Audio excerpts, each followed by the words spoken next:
cara mengatasi debt collector pinjol yang selalu mengancam ke penjara, ke perdata, konsekuensi hukum. Ini gimana bang gitu loh. Ini dari ancaman debt collector. Halo, assalamualaikum warahmatullahi wabarakatuh. Selamat sore ya kepada teman-teman semuanya, khususnya yang selalu menantikan video terbaru atau updatean terbaru dari channel Solusi Hutang.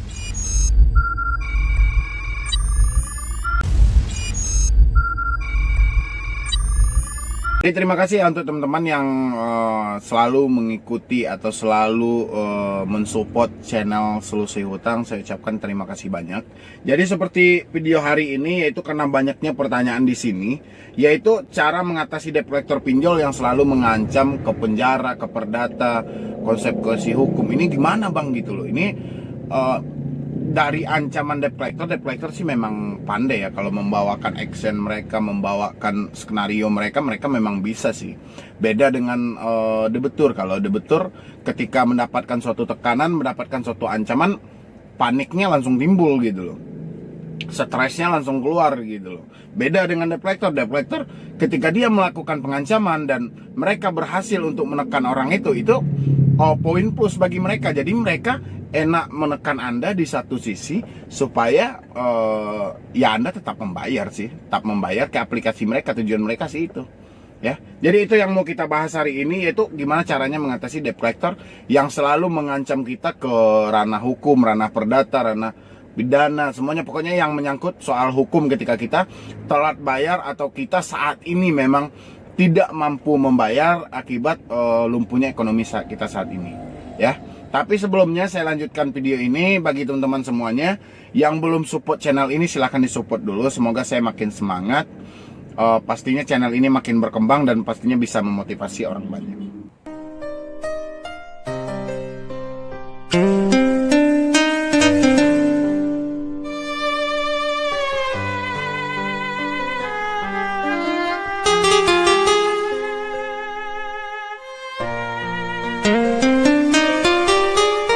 Terima kasih ya untuk teman-teman semuanya yang selalu support channel ini, yang selalu mendukung. Semoga channel ini makin berkembang. Oke, jadi seperti judul yang saya bikin itu, cara mengatasi debt collector ketika dia mengancam ke ranah hukum seperti perdata, pidana, ataupun hal-hal lain lah yang menyangkut debt collector pinjol gitu. Ini paling sering dilakukan oleh debt collector pinjol sih, tapi tidak menutupi kemungkinan juga semua oknum debt collector akan melakukan tekanan secara halus ataupun secara langsung kepada diri Anda gitu loh ya. Jadi umumnya debt collector itu kan jasa penagih. Dia ketika melakukan penagihan itu dia tidak peduli mau seperti apa, yang penting konsep mereka saat itu tagihan mereka dapat. Ini banyak banget yang bertanya di sini. Ini diancam selalu, datang SMS-nya 5-10 kali dalam satu hari. WhatsApp juga begitu, diteleponi berulang kali dengan nomor yang berbeda. Itu gimana bang? Aku dituntut akan dilaporkan ke pasal 372, 378. Ini masih ada ya pasal seperti ini. Ini ada juga pasal perdata ini. Iya memang banyak ya di sini ya. Tapi nih, ketika Anda mendapatkan hal yang seperti ini, ketika Anda ditelepon, di SMS, di chat oleh debt collector dan mereka membahas soal hukum ya. Ini debt collector biasanya kan seperti itu, dia membahas soal hukum. Hukumnya seperti pidana, perdata yang mereka bahas atau mereka arahkan kepada Anda gimana supaya Anda ketakutan sehingga Anda bisa membayar di aplikasi mereka. Kan itu tujuan mereka ya. Ini contoh kita ambil yang paling sering digunakan ini seperti pasal 372 dan 378. Ini kan mereka selalu berdelik seperti itu karena kalau dipinjol ilegal bahasa mereka yang beku itu kan bahasa maling, penipu ya. Ini kan dia ambil di 372, 378 ini kan penipuan ini ya. Jadi ini ketika Anda berhadapan, apalagi ada debt collector ini tanpa kecuali ya, apalagi ada debt collector yang datang ke rumah mengunjungi Anda misalnya, habis itu dia membilangin Anda bisa ini diproses secara pidana, secara perdata dengan pasal ini, dengan pasal ini ya. Hal yang paling pertama ketika Anda menghadapi suatu ancaman berbasis atau mengarah ke suatu hukum yang ditetapkan oleh debt collector, kan debt collector yang menetapkan hukum ini ya, menetapkan pasal ini, pas orang ini dituntut dengan pasal ini, kan dia yang menetapkan berarti ya, kayak 372. Anda coba minta keterangan detail dari delik 372 dan 378, habis itu perbuatan seperti apa aja yang mengarah ke itu. Minta mereka untuk menerangkan dulu pasal ini. Ya, jangan hanya kopas saja. Mereka biasanya ngambil di Google, habis itu dia ketik seperti yang berbunyi di dalam pasal itu, habis itu dikirimin ke Anda. Coba minta mereka mendetailkan dari segi mana aja yang bisa berkaitan dengan 372. Itu pertama. Setelah itu pasal perdatanya. Setelah itu apa yang membuat mereka bisa memutuskan suatu pasal ini? Karena yang memutuskan ini kan urusan hakim. Yang menetapkan pasal ini kan kalau dari segi pidana itu kan jaksa penuntut umum, ya. Sedangkan polisi aja melakukan penyidikan itu minta pendapat dulu sama jaksa kan gitu. Jadi ini debt collector sudah mengalahkan di 3 instansi ini. Seperti instansi kepolisian, kejaksaan, hakim, ya di pengadilan. Mereka udah mengalahkan ini debt collector. Makanya Anda mintalah keterangan sedetail mungkin sama debt collector ini. Ketika debt collector Anda tanya soal pasal itu, minta keterangan sedetail mungkin, mereka akan kewalahan menjelaskan sama Anda. Di saat itulah mereka akan ketakutan untuk melakukan penekanan balik kepada Anda. Tapi kalau Anda tidak pernah bertanya soal penerapan pasal dari debt collector, misalnya gitu ya, Anda selalu ketakutan, Anda ngambil sisinya, ini benaran, ini kenyataan, ini akan terjadi. Ini Anda akan ditekan habis-habisan di satu sisi ini, ya. Karena sejauh ini ya, saya berulang kali, udah lebih dari setahun saya berada di YouTube ini, dan beberapa kali juga menonton beberapa channel yang ada di YouTube, mungkin yang udah senior gitu loh, ya, yang udah lebih beberapa tahun dari saya. Belum saya jumpai di komentarnya saya habis dituntut secara perdana oleh pinjol, saya habis dipermasalahkan secara perdata oleh pinjol, belum ada saya temui, ya. Jadi kesimpulan kayak mana bang? Ini akal-akalan debt collector aja, ya. Karena debt collector itu dapat tagihan, dapat gaji. Nggak dapat tagihan, itu dia akan kekurangan gaji, ya. Bahkan mereka akan bisa diberhentikan. Ya buat apa pihak pinjol menggaji mereka sementara mereka tidak menghasilkan, ya. Jadi buat teman-teman semuanya, ini khususnya ini banyak banget yang bertanya di sini, ya. Ini hampir semuanya penjara, pidana, perdata akibat hukum.